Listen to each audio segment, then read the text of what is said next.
Tu sais pourquoi tout ça? Qu'une chose. C'est quand tu es sorti d'Égypte, tu n'as pas dit merci mon Dieu. C'est tout. C'est tout. Tu avais dit ça tous les jours. Merci mon Dieu. Alors quelqu'un il dit ouais mais quand même prends compte il n'y a pas d'eau hein. Merci mon Dieu pour tout ce qu'il y a. Merci. Non mais comprends t'es en Israël il n'y a pas tellement d'alloc hein, en Israël Israël il n'y a pas d'alloc hein, c'est 500 shekels truc en France c'était 2000 € truc ici c'est fais attention dis merci ne râle pas. Si tu dis merci, tu passes dans la deuxième étape. Deuxième étape, ça veut dire assistana total. Rav Chesed. Rav Chesed, si pour Emasiot Shanim Kadmoniot, c'est-à-dire que tu vas être branché sur une base de données d'éveil permanent. Permanent. Un éveil permanent. Tu vas créer des liens d'amour avec la prière, avec la Torah, avec le tzaddik, avec les gens qui dépendent de toi, avec ta famille. Tu vas créer des liens extraordinaires que tu ne sais pas du tout que ça existe aujourd'hui. Toi, tu crois que mais tu ne sais pas ce que c'est, Rav Chesed. Rav Chesed, tu ne sais pas. Commence déjà à dire merci sur ce qu'il y a. Et ne râle pas surtout. Ne râle pas. Parce que ça coûte cher de râler. Tous ces gens-là qui sont sortis d'Égypte, comme Rabbeinu dit dans l'écouté Moran, c'était des gens qui étaient à un niveau très très élevé. C'était pas des gens, même qu'on a vu qu'ils ont râlé, qu'ils ont fait, mais c'était des gens qui étaient très très élevés. Seulement, ils sont pas arrivés dans la Oda, ils sont pas arrivés. C'était trop difficile pour eux. Le changement, il était trop difficile.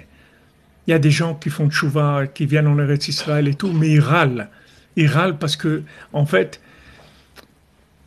on t'a fait quelque chose qui est une bonté. Tu l'as pas payé. Si tu devais, le problème, le problème pour Hachem, c'est celui-là. Maintenant, si tu dois payer, tu peux pas payer. Donc on ne te donne pas. Ah, mais on veut te donner. Comment on fait?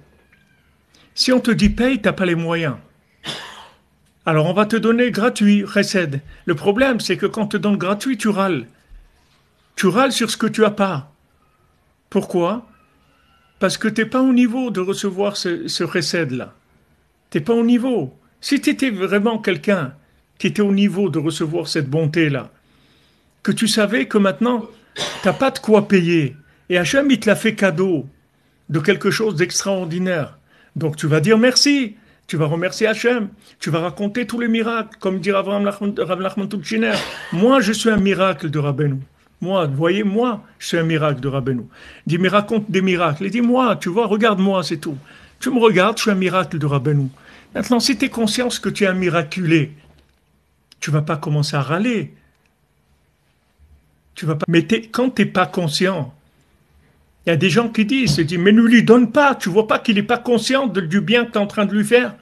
Tu es en train de toi te tuer pour lui faire du bien, et lui, il n'est pas conscient. Il y a des gens qui disent ça. C'est pas comme ça qu'il faut être. Il faut quand même lui faire du bien. Il faut prier pour qu'il soit conscient. Mais quand t'es inconscient, on te donne des choses, t'es pas conscient. Mais si tu sais que t'as droit à rien, tu peux pas payer. Est-ce que tu es conscient que ce que tu as, tu peux pas le payer? Tu es conscient de ça? Alors, si tu es conscient de ça, ça y est. Merci. Merci. Merci Hachem. Merci pour cette journée, merci pour la maison, merci pour ma famille, merci pour ces enfants en bonne santé, merci. Merci mon Dieu. Parce que tu ne peux pas payer, on ne t'a pas demandé de payer. On n'a rien à faire. On veut rien que tu dis merci. Pourquoi? Parce qu'on veut déclencher une avalanche de bonté sur toi que tu ne peux même pas imaginer ce que c'est. Mais on est en train de te tester, de faire des essais avec toi. On essaye, on te donne. On voit comment tu vas réagir. Ouais, les gens, ils bousculent dans le bus, ils passent devant la banque, ils ne te regardent même pas. Ah, ferme ta bouche, fais attention.